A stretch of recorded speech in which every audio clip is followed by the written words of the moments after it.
సీతాకోక చిలకల అలీ గారికి యమలీల అలీ గారికి బాగా తేడా కనిపించింది. ఎలా ఉంది సీతాకోక చిలకలు, ఎలా ఉంది మీకు అప్పుడు? సీతాకోక చిలుకలు అంటే అదొక ఒక ట్రెండ్ అండి ఆ సినిమా. నిక్కరా అది అది నిక్కరు ఆ సినిమా చేస్తున్నప్పుడు సినిమా షూటింగ్ అంతా అయిపోయిన తర్వాత అయ్యో అప్పుడే అయిపోయిందా అని యూనిట్ మొత్తం ఇడిచింది. ఓకే. ఎందుకంటే దాదాపు 35 days ఉండిపోయాం ఒక ఫ్యామిలీ మెంబర్స్ లాగా. అప్పుడే అయిపోయిందంటే ఇంకా ఉంటే బాగుండేది అని ఇంకా ఆ కష్టానికి ఫలితం ఆ సీతాకోక చిలుక అవార్డు. ఓకే. ఆ నవ్వుల రేడి ఈరోజు ఇలా మళ్ళా 53వ చిత్రం ఈరోజు హీరోగా మీరు. 53వ చిత్రం. సినిమా టైటిల్ ఏమనుకున్నారు? పండుగాడి ఫోటో స్టూడియో. వీడు ఫోటో తీస్తే పెళ్ళి అయిపోద్ది. ఓకే. ఇది ఫోటో తీస్తే పెళ్ళి అయిపోతుంది. అయితే ఫోటోలు తీస్తున్నారు, అయితే మీరు ఫోటోలు తీస్తున్నారా? ఎగ్జాక్ట్లీ. ఎందుకంటే యాక్చువల్గా మన ఆంధ్రాలోనే మొత్తం మూవీ తీయాలని దిలీప్ రాజా గారని డైరెక్టర్, తెనాలి బేస్ ఆయన గతంలో టీడీపీకి సంబంధించిన యాడ్స్ కొన్ని తీశారు. అంబేద్కర్ గారు జీవిత చరిత్ర మీద ఒక సినిమా తీశారు. అండ్ అలాగే ఆయనకి కామెడీ డైరెక్టర్స్ లేరు. ఇప్పుడు ఈ ట్రెండ్లో నేను ఒక కామెడీ సినిమా చేసి ఇండస్ట్రీలో నేను ఒక పేరు సంపాదించుకుంటే బాగుంటుంది అని ఆయన ఫ్రెండ్స్ తోటి ఆయన కలిసి ఈ సినిమా స్టార్ట్ చేశారు. టోటల్గా ఆంధ్ర ప్యారిస్లోనే ఈ సినిమా షూటింగ్. ఆంధ్ర ప్యారిస్ అంటే ఈ నవ్వుల రేడు ఎంచుకున్నారు. తెనాలి. ఎస్. కామెడీ అనుకోకుండా ఆయన నేను కలవటం. యాక్చువల్గా ఈ సినిమాలో ఆయన నన్ను అడిగింది 3 రోజులు క్యారెక్టర్ తప్పకుండా చేస్తానండి అన్న. మళ్ళీ ఆయనకి ఏమనిపించిందో నేను మాట్లాడే విధానం, సార్ నేను మనసు మార్చుకున్నాను. ఏంటి సార్, నా సినిమాకి మీరే హీరో సార్. అదేంటి సార్, మీరు ఆల్రెడీ ప్రూవ్డ్ అండి. ఇప్పుడు కొత్త వాళ్ళతో నేను చేయగలనా లేదా, చేస్తే రిలీజ్ అవుతుందా లేదా, లేకపోతే నా సీన్లు వాళ్ళ మీద పండుతాయా లేదా అనేది నాకు కొద్దిగా డౌట్ వచ్చింది సార్.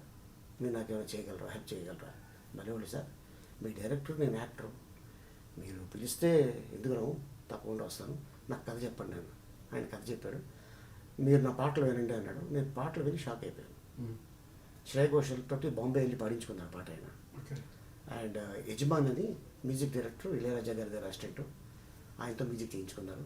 చాలా బాగున్నాయి. ఇటీవల మధ్యకాలంలో అరకులో ఒక సాంగ్ తీసాం, వైజాగ్లో ఒక సాంగ్ తీసాం. ఇటీవల అరకు కూడా వెళ్ళారు. సో ఆ 2 సాంగులు అయిపోయినాయి. ఇక్కడ ఒక సాంగ్ తీసాం, మీది తెనాలి మాది తెనాలి అని ఒక పాట ఉందా? అందుకే తెనాలి. మీది తెనాలి అంటే ఈ డైరెక్టరు గోల్ ఏంటంటే, మనకి ఏదైనా కాలువలు, పిల్ల కాలువలు, పెద్ద పెద్ద కాలువలు కావాలంటే కేరళ వెళ్ళిపోతాం. ఎందుకు అంత దూరం వెళ్ళి చేసుకోవాలి, మనకు ఉంది కదా ఇక్కడ.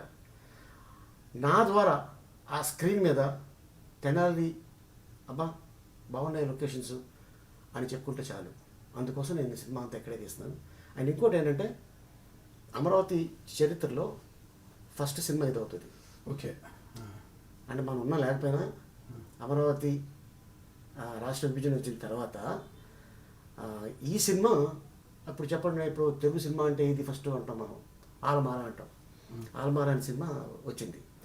సో ఇప్పుడు అమరావతి హిస్టరీలో ఈ సినిమా అలా ఉండిపోద్ది. అంటే మా ప్రయత్నం మేము చేస్తున్నాము. ఇక పైవాడిది ఎవరు నటిస్తున్నారా హీరోయిన్? కొత్త అమ్మాయి, కన్నడ అమ్మాయి, కర్ణాటక నుంచి వచ్చింది. ఆల్రెడీ అమ్మాయి 2 సినిమాలు చేసింది కన్నడలో. తర్వాత ఇక మిగతా ఆర్టిస్టులు వినోద్ కుమార్ గారు, అన్నపూర్ణమ్మ గారు, సుధా గారు, శ్రీలక్ష్మి గారు, జీవా గారు, బాబుమోహన్ గారు, చిత్రం సీను. మన పులివెందులు వెళ్ళినట్టున్నారు మీరు. అది పోసాని కృష్ణమురళి గారి డైరెక్షన్లో యాక్ట్ చేస్తాం.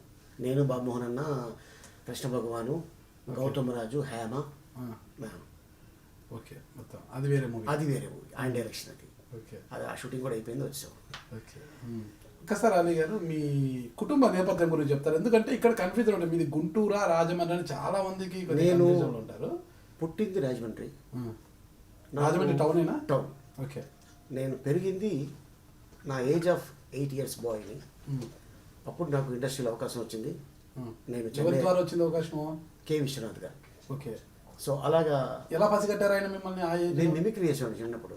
షోలే డైలాగ్స్ మిమిక్రీ చేస్తుంటే స్టేజ్ మీద ఆయన నన్ను పిలిచి, అరే నువ్వు బాగా హుషారుగా ఉన్నావు, ఆ సినిమా నాకు చేస్తావా అన్న. ఎందుకు చేయడే ఇంత చేస్తాం కదా అన్న. అని చెప్పి ఆయన రేపు పొద్దున్న రా అని చెప్పి రాజమండ్రిలోనే షూటింగ్ చేశారు. చిత్రం పేరు నూతన్ ప్రసాద్ గారు హీరో. దాంట్లో ఫస్ట్ టైం ఆయన హీరోగా.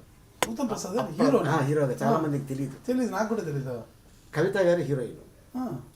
ఆ సినిమాతోనే ఆవిడ హీరోయిన్ అయ్యారు. నూతన్ ప్రసాద్ గారు హీరో. కె విశ్వనాథ్ గారు డైరెక్షను, డివిఎస్ రాజు గారు బ్యానర్, ఆయన రాజమండ్రి. పెద్ద బ్యానర్. అయితే ఆ షూటింగ్ అంతా తీసింది రాజమండ్రి చుట్టుపక్కల మొత్తం అంతా. దాంట్లో గోకిన్ రామారావు గారు రమాప్రభ గారికి కొడుకు వేషం, చాలా చిన్నోడిని. సాక్షి రంగారావు గారు ఎత్తుకొని స్కూల్కి తీసుకెళ్ళే క్యారెక్టర్ అనమాట. కృష్ణుడి గారు అబ్బాయి అంటే కింద కూర్చోరు, మీరు లెగిసి కుర్చీ ఇస్తే బాబు గారు దాంట్లో కూర్చుంటారు అని దాంట్లో కూర్చోబెడితే హీరోయిన్ వచ్చి తిట్టడం. ఏమైనా హెచ్రెడ్డి గారు అబ్బాయి అయితే ఆయన పెద్ద పుడింగ్ ఏంటి, అందరిలాగే 2 కాళ్ళు 2 చేతులు ఉన్నాయి కదా, అలాగే కాదు, పంతులు గారికి ఆ కుర్చీ ఇవ్వండి, ఆయన టీచరు, సరస్వతి పుత్రులు వారు, వారిని అక్కడే కూర్చోబెట్టాలి, మనకి ఎందుకు కూర్చోవాలి అని చెప్పేసి కూర్చోబెట్టి. అప్పుడు ఈ అమ్మాయి దగ్గర మంచి టాలెంట్ ఉంది అని ఊరు ప్రెసిడెంట్గా అమ్మాయిని చేస్తారు. అందుకని ప్రెసిడెంట్ పేరమ్మ సినిమా పేరు. ప్రెసిడెంట్ పేరమ్మ. అలా గుర్తు కూడా లేదు మాకు అసలు. మీ మొదటి సినిమా? ఆ సినిమా నాకు మొదటి సినిమా. తర్వాత హునాది రాండు. ఓకే. తెర మీదకి వచ్చింది సినిమా మీదే, అదేనా? అదే ప్రెసిడెంట్ పేరమ్మ. ఓకే. తర్వాత దేవుడు మావయ్య. తర్వాత ఇంక అక్కడి నుంచి చైల్డ్ ఆర్టిస్ట్గా ఒక 100 సినిమాలు, అంటే సీతాకోక చిలుక తర్వాత 150 సినిమాలు వచ్చేసి. సీతాకోక చిలుక ఎన్నో సినిమా? 7th movie. 7వ సినిమా. 7వ సినిమాకే చాలా పండిపోయినారు మీరు.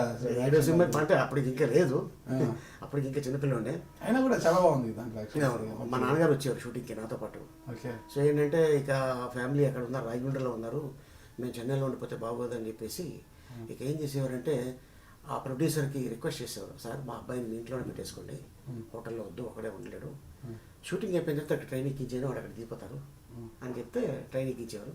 నేను రాయమండ్రి దిగి ఇంటికి వెళ్ళిపోయాను. మరి గుంటూరులో ఎలా పెరిగారు మీరు? గుంటూరులో నేను చాలా కాలం, అంటే నా సర్కిల్లో నా ఫ్రెండ్స్ చాలామంది గుంటూరే.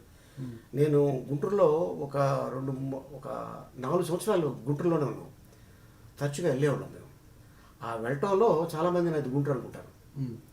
అండ్ గుంటూరులో ఫ్రెండ్స్ ఎక్కువ, సర్కిల్ ఉంది, అభిమానించే వాళ్ళు చాలామంది ఉన్నారు. సో దానికోసం ఒకవేళ అవకాశం వస్తే నేను ఇలాగా గుంటూరు నుంచి చేస్తానని చెప్పేసి చెప్పాను. అంతే గుంటూరు గతంలో.